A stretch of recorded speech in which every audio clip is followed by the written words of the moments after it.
I didn't think that I needed to leave my church. It wasn't up until I got here then I realized I was like, oh, I needed to leave. You fit better here. I fit better here. Yeah.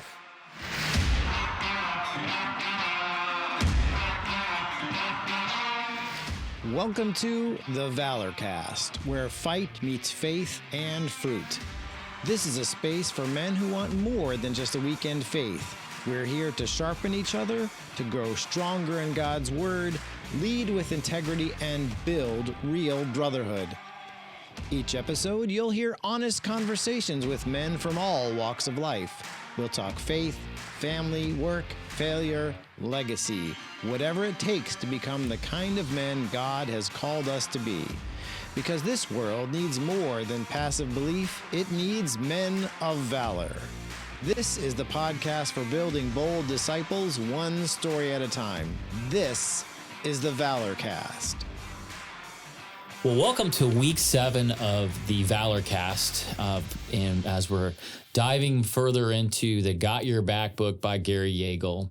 And this chapter this week is following up the high price of isolation and focuses on rediscovering how to make how disciples are made. Critical chapter in the book, guys, that are joining us today. It's an essence of forging. It's an essence of discipleship is not made through programs but it's handcrafted. It's being intentional. And Gary kind of really dives into what that looks like in this chapter. It happens through brotherhood. It happens with walking along with other men, just like Jesus did, picking those 12 disciples, but then an inner core within them. And Gary really focuses on those principles. And today I am super excited about the topic that we are going to be discussing. It's navigating faith and identity between two cultures. And we have some great guys. We have Omar and Jonathan have joined us today, along with Pastor Roberto. It's going to be a super exciting topic today. I don't know if you guys realize what's going on here in the room, but somehow I'm not a minority anymore. Scott is a minority because we are like 3 Hispanics here. Yeah. And he's the only what?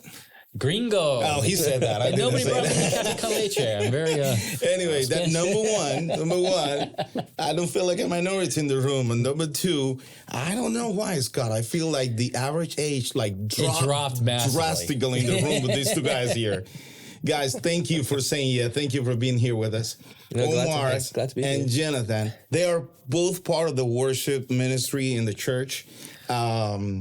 And it's so great for you guys to say yes, to be here with us and share a little bit of what God has done in your life and how can you pour into others through this avenue that we have now. So tell us a little bit about you, where you were born and what your upbringing. I don't know. Your favorite Hispanic food. How about that? Come on. Okay, here, I'll start. So my name is Jonathan. I'm from California. I grew up in Salvadorian household. Both of my parents are Salvadorian, and my favorite food is pupusas. Oh man, I don't know what that is. What is That's that? good So stuff. pupusas are like Have you tried that? like meat-filled tortillas, like meat and okay. cheese-filled tortillas. Yeah. Like a thick tortilla, like stuffed with meat or cheese Sounds or delicious. beans or all of that for breakfast. Oh man, you want to have those. That's really good. Wonderful. Yeah. That's awesome. I'm Omar. I was actually born in Puerto Rico, so Spanish is my first language. Moved to Florida when I was 5, so I've been here for 40 years. Yeah. But I grew up in whole Spanish English culture. I remember being here and not understanding one word of English. Wow. And I remember learning English as I went along. I can hear the teachers in first grade saying words to me that I didn't understand then, but I understand now. So it's weird.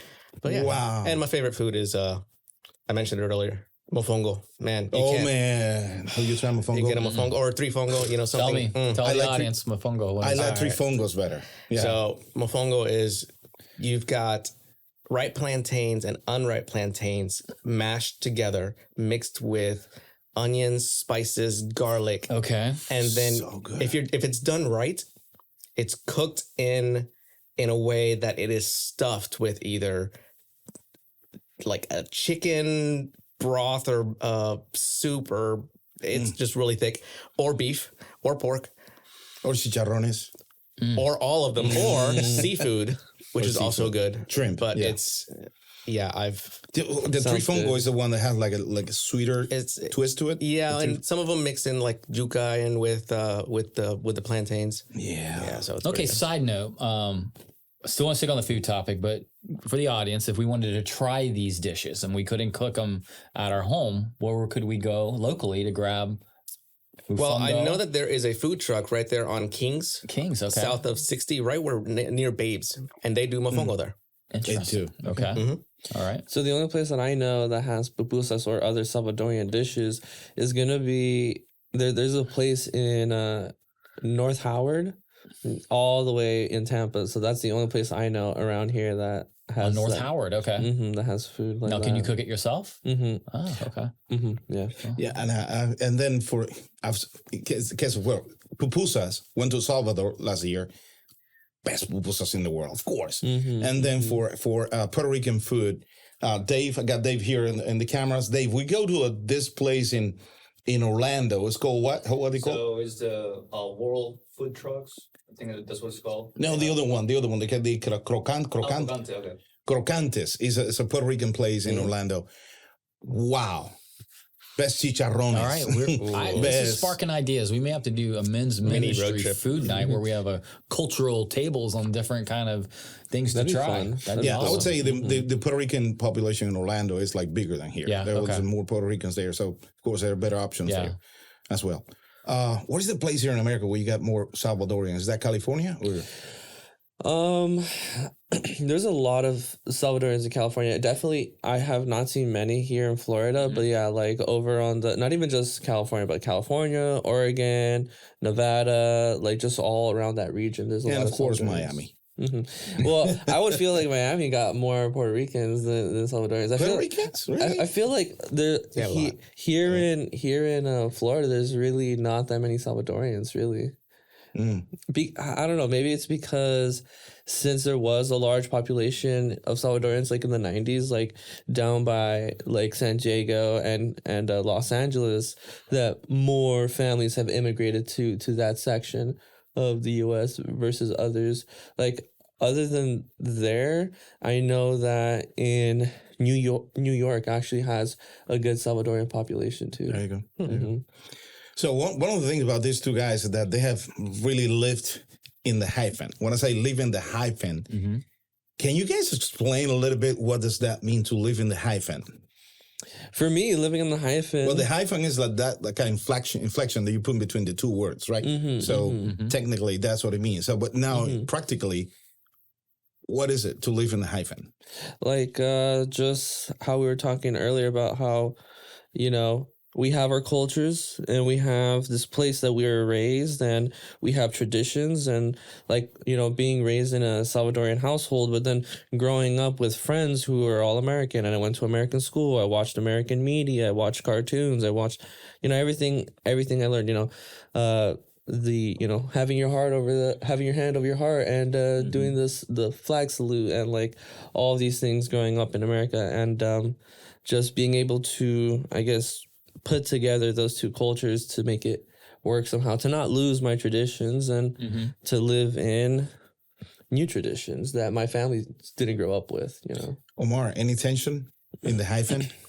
Well, I mean, language tensions for one, but yeah, it's having, growing up, having a group of Spanish friends and a group of American friends at the same time, where it's like they didn't know each other, or sometimes they didn't get along. I don't know, but it was a little difficult for me growing up in a hyphen in Central Florida. We had a good mixture, and having, for me, the two worlds were separate for so long because my family church friends on my mom's side and that side of the family were all Spanish.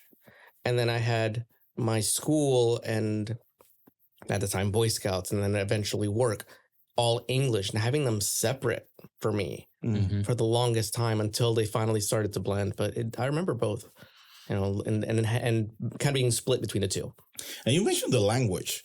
So when it comes to really the Valor cast like we're doing here, and Christian men here in America, sometimes people take for granted that there's a lot of tensions when you come from where you're from a family from another culture, and then your culture, and then there's not just food that we talk about. We talk about language. We talk about really the understanding of faith as well, the way you go about your faith.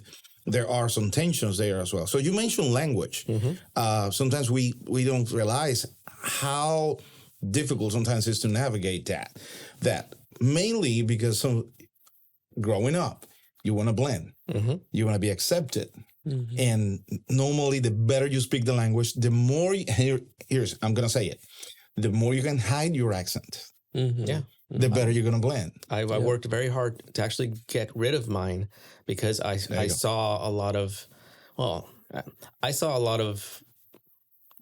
hate to say it, but I did see a lot of racism towards my own family because their English was broken. And so I worked very hard to get rid of my accent. My brother has a very strong accent. And I wish that I still did. I can't even fake it now. But yeah, I worked hard to get rid of mine because I saw the struggle that they went through. Interesting. Yeah. So Scott, that's something that when you it's not something I've ever had to deal with. Closest thing I guess I could think for is a Southern accent or something but not even from a cultural perspective. I've never had to deal with something like that. So that's important to share for the audience to realize that, the walks of life and from the time that you were little. I'm curious though, how have you guys had your heritage? How's that influenced the way that you see and practice your faith growing up in this two different cultures? I guess for me, it was quite simple just because at least a lot of people don't know this, but Salvadorians are predominantly Christians. Like there's, I want to say few or maybe none Muslim and Jewish Salvadorians just because, it's not popular. Like those religions aren't popular in Salvador. And also because there is a Christian like dominated culture, they kind of like not shun it away, but like, it's just like they don't think about perceiving it because if you're going to do religion, it's just usually Christianity out there. So, and then coming here to the States, I was born here in the States, but when my family came here, for them, it was very easy to assimilate through Christianity, because conservative Christians in El Salvador, and then they came here and they're conservative Christians as well. And then, for me growing up in that household, that was kind of a way for me to assimilate to the American culture was through Christianity, was through, living in that conservative household and getting taught like conservative laws and like just being brought in that upbringing. So for me, my faith was built, I guess, easily because I had that easy transition with my parents, through my faith, through religion here. For me, it was a little different. My parents weren't real churchgoers until I got closer to my teens. And so starting off going to an all Spanish Catholic church in town, because for them, language barrier, of course, for them, it was 90% Spanish and like 10% English is kind of what they surrounded themselves with. And so my brother and I were both brought up like that, going to a Catholic church. That was my introduction to religion, really. I mean, we celebrated Christmas and the major, what you call the major Christian holidays. But being brought up Catholic and then in my teens and then working my way into Methodism for me was a big switch, especially going from a Spanish church straight into an English because when I came here it was all English. So for me it was easier doing that, going into an English church. For them it was more of a surrounding themselves with more culture due to the Spanish church. And so that's how I maintained most of my culture, was through my parents and going to that Spanish church for the longest time. I made a lot of great friends. But it, growing up surrounded by people that don't go to church in both languages was a little hard. You didn't want to admit that I got to go to church on Sunday. Because you had friends that just didn't believe in any of that. And being the super shy person that I was at the time, I just kind of went along with, stay out of the limelight. That was me. And when did art came into place? When did art, like music? Music. In case you didn't know, Yeah. you need to see him sing. You will need to watch him play and sing as well here on Sunday. So when did art, you guys, both of you, when did art, like music, came to play? Is that was like a cultural thing? It runs in the family or something? For me, it was thanks to church. Okay. When I went to, we were at Nativity at the time, in the Spanish congregation, my mom was big in the choir there. Oh, okay. And I sang at the time, but I was very, very shy. And so I didn't want to join the choir, but I found out that they had a small group of younger people, like they were my age, that had a string quartet that played with their choir. And I played viola. So I didn't know that. Yeah, Wow, I still play. cool. I still play viola, but I got included into that music ministry through my playing strings, and so we had 3 or 4 violinists, 2 violas, and then the 6 of us would make music. And it wasn't until a couple of years doing that I started feeling a little more comfortable, and then got to do some singing there. And then Lisa happened. And she got me out of my bubble. Yeah.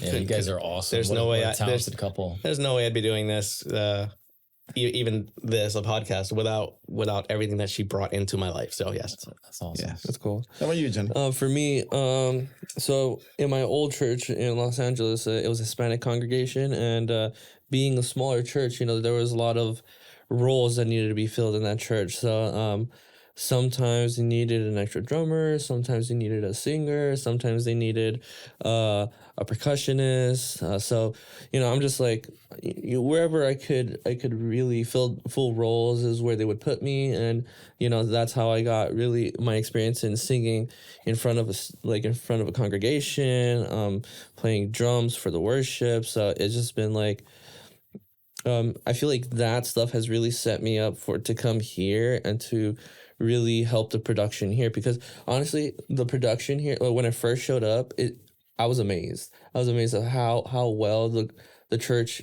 handles how big of a production you guys have with like all the audio visual, with the music, with everything that happens in the background. It was fantastic. So it was really nice to have that experience And now be part of that. Yeah, and then now be be part of able that. to help build this. So yeah. Great point. So kind of back to the book, like maybe a little bit on the a book of being a disciple, right? Discipleship. Along your way in developing your spiritual walk and your talents through music, was there disciples along the way that played really important roles in your life to get you to that point? And then a second part of that question is, how are you guys being disciples in the walks of your life? I would say that discipleship for me was kind of interesting, because when I came from LA and then just being in that church for 29 years, the disciples that I was working closest with were my friends that I grew up with, the people that I had been, like very close to for 20 plus years, Any particular name comes to mind? my friends, Jose, Jesus, Andy. I had By the way, Jesus is not a big name in the English. Jesus. In the English culture, right? Jesus. Jesus. Yeah. We say Jesus. Did you We say- call him Chewy. Chewy, yeah, I gotcha. So, But those guys really, like, it was always like, without really saying the words, like, we would still hold each other accountable and be able to help each other grow in faith. And like, we weren't really, really religious at the time, but it's always nice to have brothers there who can always be there if you need to talk to somebody, be there if you need guidance, be there if you just need a push or something, So But I do feel sad though, because for some of the people that I grew up with, I was feeling like before I left California, I was feeling like their faith was kind of stagnant. And for me, it was not letting me grow much further in my faith. Like it kind of took me to a point and then I couldn't move forward, you know? So, and it was cool when I left. And then I found new hope because, and I've said this, I'm pretty sure I haven't said this to you guys yet, but coming here has been amazing for my spiritual growth, to find people who can push me further into a path of godliness, of being held more accountable to like making sure that I'm doing as much as I can for church, for community, for the people around me, you know?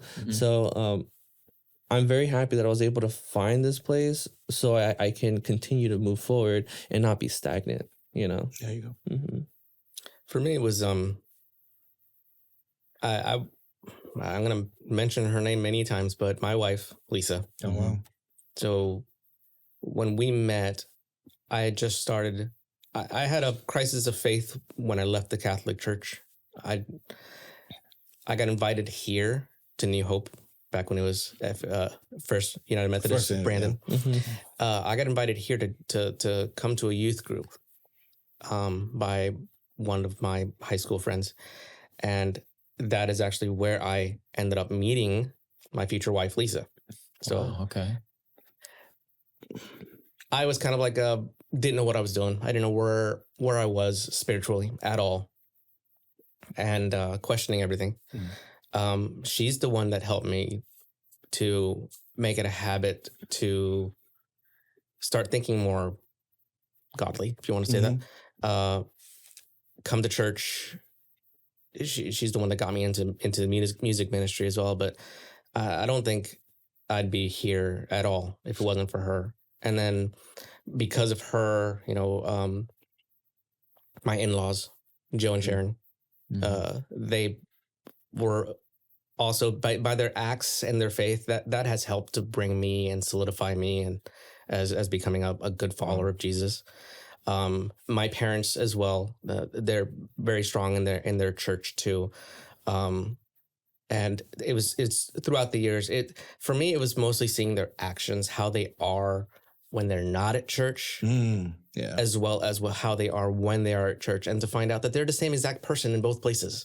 You know, they live their lives how they in belief, you know, and that was hard for me to find. I have a lot of friends and that were not believers at all, and so it was all secular, everything, and so I never found it comfortable talking with them, with my friends at all, about God, about Jesus, about church. You know, it wasn't something that I brought into my everyday life at all until I started to feel more comfortable with myself. And, you know, Lisa definitely helped with that. Yeah, you know, that's good. That's powerful, Omar. And I think one of the things around this chapter, it talks about a disciple, right? And if you look in the Great Commission, it's all about a lifestyle that Jesus was teaching the disciples. And it's interesting you pointed out that, you know, your in-laws were the same at church where they were. It's their lifestyle. And that's what truly forging a disciple is, that no matter where you go, you're the same. I was surrounded a lot by people that didn't do what they preached, you know, so I got to see that a lot. You know, you're one person at church, and then when you're away from it, you're completely different. So that's kind of what I saw a lot of. And so until I really started paying attention, I'm like, I didn't notice that the people that I was looking up to were the ones that lived the same way they were on Sundays, you know? Sure. Heard that, yeah. I would say one of the assumptions that people make about our Hispanic culture is that relationships are we're more like relational, we're more like people person, we're more like easier to really mingle, I would say. But there's a caveat to that. We're not inclined to be vulnerable by default in a Hispanic culture. Very true. Because As men? Yeah. as a man, As a man, as a man. definitely. Okay. So when you talk about discipleship, what we're talking about the chapter, Right. that is a really steep climb for Hispanic man Mm-hmm. to really go through, because the Hispanic culture, that macho man kind of culture that you men don't cry. Any other one? You don't cry. It's like you are the breadwinner of the house. You bottle up your feelings. Exactly. You bottle them up. You don't show your feelings. You don't talk about the deep things. No, you don't. So that is very Hispanic. So talking about It really is, the importance of accountability, the importance of having other men from other cultures. And here's the thing, which is the value of being here. The value of being here in New Hope, the value of what we're doing here now. Sure. Is that how can we expose ourselves, coming from another culture, being shaped differently, to men who are also in the discipleship walk with us and who can really sharpen us, who can really tell us that that's not a strength. That's probably a weakness. At the end of the day, probably that's going to be detrimental for your relationships and be as a father, as a friend, as a man, as a Christian, as everything. So the importance of discipleship when it comes to the Hispanic culture, it's really grows exponentially when you think how men are taught. Make sense? Yeah. Yeah, I was actually talking about this with my mother.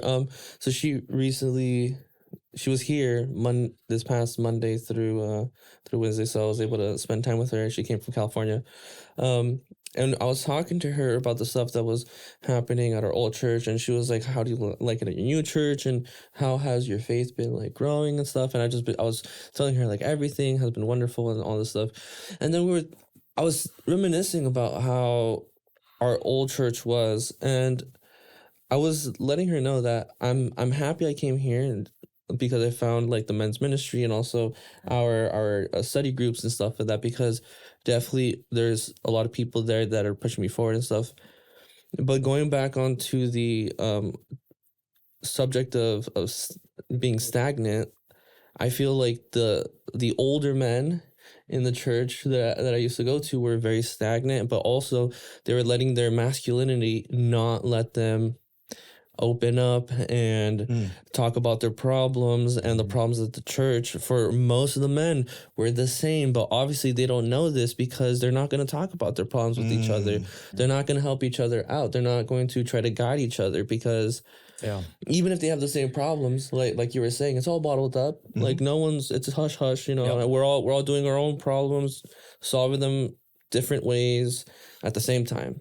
And no one's helping each other. Jonathan, it's a critical point that you bring up, and it's really this being a disciple is lifelong, right? And as an older man in the church, I mean, Paul reached out to Timothy, right? And that's important when, men of the church, we have to be leaning in and forging the next generation. So it's important that you brought that up. I think it's a very, very great point, Jonathan. Yeah, and then I was telling my mom that like seeing the older men in my church, how they taught me almost for a long time was of things not to do. And that shouldn't be like your role model as a person who's trying to follow a godly and correct path. Like all I have is, I see what they're doing, I know I shouldn't do that, but then what should I do? Yeah, exactly. So then that's why coming here, I'm like, I have that other perspective now. And I'm like, okay, now we're starting to flow again. We're starting to walk on that path again. And it's been awesome here. Yeah. Puerto Ricans are not the exception, right? No. It's the same way. Yeah. I just came back from Puerto Rico. My dad passed this past summer. Yeah. So, thanks. But being tossed into that whole culture for a whole week, and I got to see that all over again. I would have thought I'd lived in Puerto Rico in 2000, so it's been 23 years since I last lived there, and everybody is exactly the same as they were then as they are now. I'm like, I don't see the growth but they're all surrounded by themselves. So it's they got to be taken out of, or somebody brought in to help pull them out of that Stagnation. Yeah, the kind of stagnation. Good point. So I was curious with you guys having a different cultural roots. Do you feel like that's been an advantage, helping you to connect to other people in other walks of life? I think so. We've got multiple point of views. I can see where someone is coming from and where they could be. At the same time. It having also the two languages has helped me. Went on the mission trip to the Dominican, so I was acting as a translator. Yeah, So you guys were on a mission trip. So Omar was, and he doesn't really realize that, but it was a tremendous lesson for discipleship for me watching Omar connect. Barely speaking Spanish in high school or picking up bits and pieces to being able to connect me to that culture. And Omar was that vessel on my first mission trip into the Dominican. And it was just really a transformational part in my spiritual walk along the way. And Omar played a big part of that. I really never had a chance to tell him what a big part that he played in my life on that trip. I got a lot of great memories from that trip too. That's good. Good. So another big piece of discipleship when it comes to really multicultural element is the interaction between the first and second generation, not only within the household, but also the church. And here's, to me, the biggest challenge that we have in Christianity in America is that you have those mom and pop church, Hispanic churches, like you were saying, Hispanic only churches. And then you got that younger generation, full in English, American, more modern church. So you got a church for the first generation, parents born abroad, really imported per se here. And then you got another separate church, another denomination, another probably setting for the young ones, because they think they realize as they grow, as they go to high school, as they start being immersed in the culture, they realize that they don't fit in mom and pop church anymore, that they fit better in another fully English speaking church. To me, that's the beauty of New Hope. And not only the beauty, it's challenging to be a multicultural, multi-generational church, but to me, it's a bigger reflection of the kingdom. Because when it comes to discipleship, why do my children, when they grow up and are assimilated into the culture, why do they need to go to another church? Why can we come up with a church? Why can we build a church that really is attractive to first, second, and even third generations within the same household? Probably they worship in a different building, but this is still the same church. Why do you guys think that second generation Hispanics need to go to another church, not to their parent church? It's a hard question, because I didn't think that I needed to leave my church. It wasn't up until I got here, then I realized, I was like, oh, I needed to leave the church. You fit better here. I fit better here, yeah. And maybe it's because, like, as personally, like, even though I was raised up in a Salvadorian household, I would say I'm more American than I am Salvadorian, because, the only thing I really know about living as a Salvadorian is just for the few times I had been to El Salvador, and then also growing up with not a lot of money, probably up until the age of like 5 or 6. But still, at that point, I'm still really young, don't really remember so much back then. So mainly what I've remembered in most of my life has been an American upbringing in an abundant household. So I would say that I'm more American than Salvadorian. So you fit better. When I was in that church that just spoke, like, they spoke English sometimes too, but it was strictly Spanish, so having to read the Bible in Spanish, having to sing in Spanish, having to do all the things that I had to do in that church in Spanish, for me, it was always, okay, translate in my head, and then I can sing or read or speak or whatever. Here, I just do. I just sing. I just read. I just think. I spread the gospel in English, because that's my predominant language. Even though, I did grow up with Spanish, but I think I was 3 years old when I started to learn English, so a little bit earlier than you in my life. It's just for me, Spanish wasn't like inherently overtaking my life.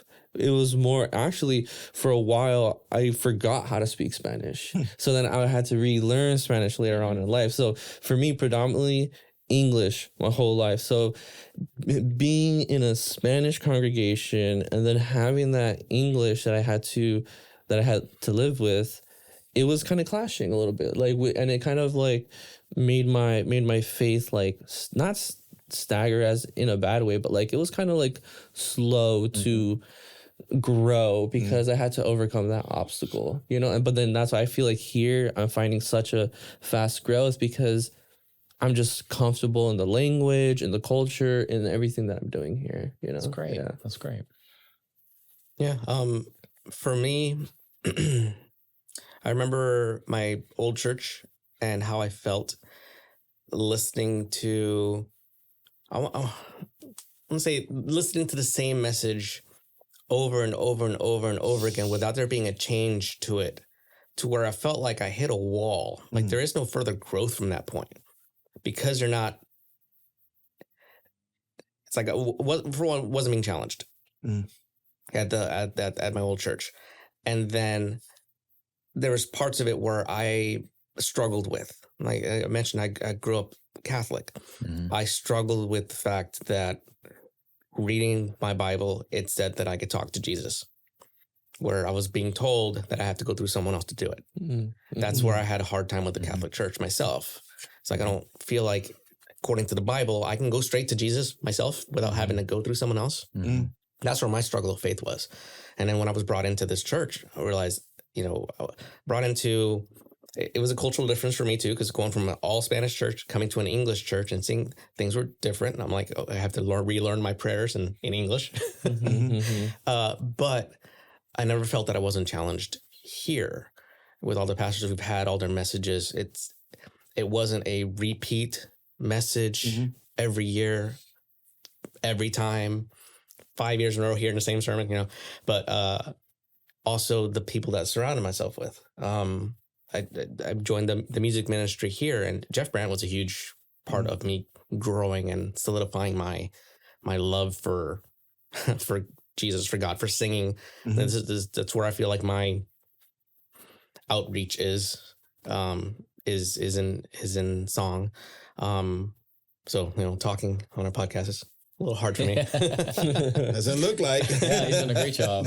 But I felt like here, everybody that I've met at this church, the pastors, I've made some good friends, and I feel like I've never gotten stagnant. I've been part of quite a few different groups here as far as like Sunday school. It's a little hard being in Sunday school, being in the music ministry, because they usually happen at the same time that we're supposed to be up there, But I feel like for our church here, I haven't seen stagnation. We adapt, but we change, but we still keep our main structure, and I think that's necessary. If you would give an advice to the church you grew up in, just one piece of advice, brief, short advice. What advice would you give to your first generation, your mom and pop church? What would be your main advice for them so that they can embrace the second generation? Wow, that's such an interesting question. I think I would tell the older generation of men that you guys have to give up. I don't want to say it's pride, because I don't know if it's really, I mean, maybe it is a bit because of I can do things myself, how we were talking about, how. So give that up. Give up pride. Keep everything to myself, keep my emotions, my problems, my yada, yada, yada. I don't need help. I could do this on my own. And like I said, if they could just realize that they're all having the same problems and they can all help each other out, and that when a man shows weakness, it's not something to be made fun of, but something to encourage growth, not only to help grow that person, but to grow yourself. Because when we help, someone who needs help, we grow as well too. I would just tell them, let go of your pride and ego, and you know, talk about your problems and help each other out. Help, like, you know, like, especially in a Hispanic culture, like, maybe it's not like this here, but where I grew up, if there was like a problem in your life and like you brought it up or something, or like let's say, you know, I'm getting a little chunky and I'm feeling like I need to work out a little bit, and then Don't they're talk about that, and please. then well they would hit you like, this guy's a gordito. Can we do just audio only? Don't put the gordito. camera. No, don't do video, please. There's no help. Hey, Brian, Yeah, can you exactly, do just yeah. audio? Okay. But yeah, so like then if you say, hey, I need to start working out, they'll give you a nickname, gordito, you know, and it's like okay, well, you're not pushing this person. That's to a nickname. They tell you. Yes, it's a nickname, but like really, like in the like How would underlying. you say gordito in English? What? How would you say gordito in English? Like a fatty? Chubby guy, fat guy, Like chubby? yeah, fat boy, Fatty, chubby, Fatty, yeah. chubby? Okay. Omar. I agree. Being able to talk about things that are hard. I mean, and asking for help. That's the A problem. lot of people that I've grown up with, that men especially, bottle it all in, and they try to show no weakness, but it takes a lot of strength to show weakness, to ask for does. help. Yes. You know, and so I think that's one of the things that's lacking.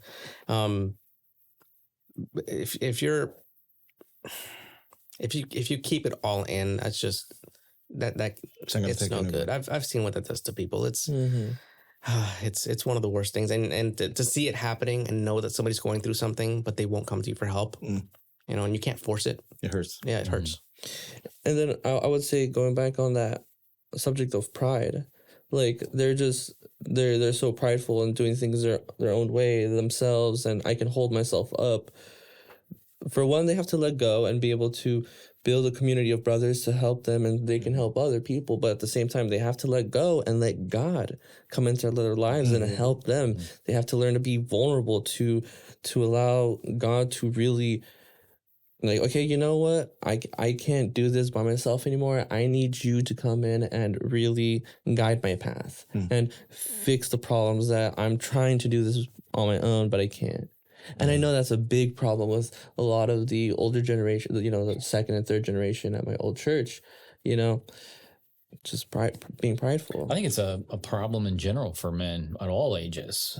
You're taught to stay isolated and do things on your own, and even walking the Christian walk. I like how it talks about here. There's the different stages of going through. You know, you've got like this training that you go through, and you're all in there, but then you're thrown out into the world to walk the walk on your own.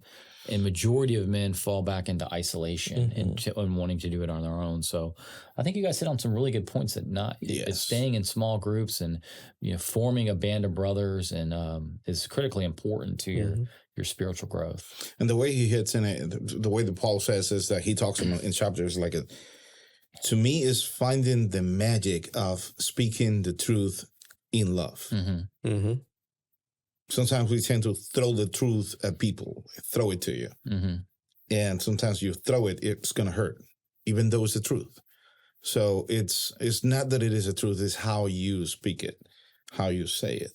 So I think that, to me, that's the magic of brotherhood. To me, there's the magic of accountability, how we can find people who are going to help us be better disciples, speaking truth into our lives, but do it in love, in such a way that I can trust them, that I can go for that. So, Scott, one thing you're proud of the American culture that you would never give up on it, that you would never, one thing. The American culture? Yes. That I'm proud of? Yes. Wow, that's a tough question. How about you guys for the Hispanic culture? One thing that start thinking, let me hear Scott first. One thing that you're so proud of the American culture that you don't want to get rid of, that we need to learn from it, that we need to take it. Well, I would hope that the American culture presents a where everybody is welcome, right? That in the same way within that Jesus opens his arms, that everybody is welcome to his love. That's huge. That's what I hope that the American culture displays. Omar, one thing about the Hispanic culture you don't want to lose. About the Hispanic culture? I thought I was Yes. going for the American culture. No, thinking of- Hispanic culture that you don't want to lose. One element of your culture. Tight-knit family. Oh, family ties. He took mine. Family. No, you need to find another I'll one find now. another one. Family Okay. is family, and friends become family. You know, I have so many relatives that I call Tio and Tia and, uncle, aunt, and cousins or brother, and they're not related to me by blood, Yeah. but they are part of the family. Yeah. You kind of get adopted in and you're done. You're you a are. part of us forever. You are. Yeah. Something that I just thought of that I actually really, really love about going back to El Salvador and then seeing that kind of culture is how close they are with nature, how ingrained they are with either their animals or their gardens or the places that they live, like the rivers and the beaches. The animals in the backyard, not the pets. Yeah, no, not the pets, the animals. The animals in the Yeah. backyard are almost part of the family. Yeah, very true. Yes, but that's something I've always admired about like cultures in Central America. How just like it's like you're saying, it's part of the family. It's like it's ingrained into their lifestyle. It's not like I'm living life.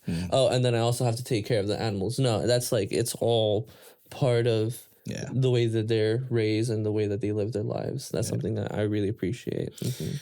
I would say, coming from another culture, coming into the American culture, I would say we need to learn a lot from the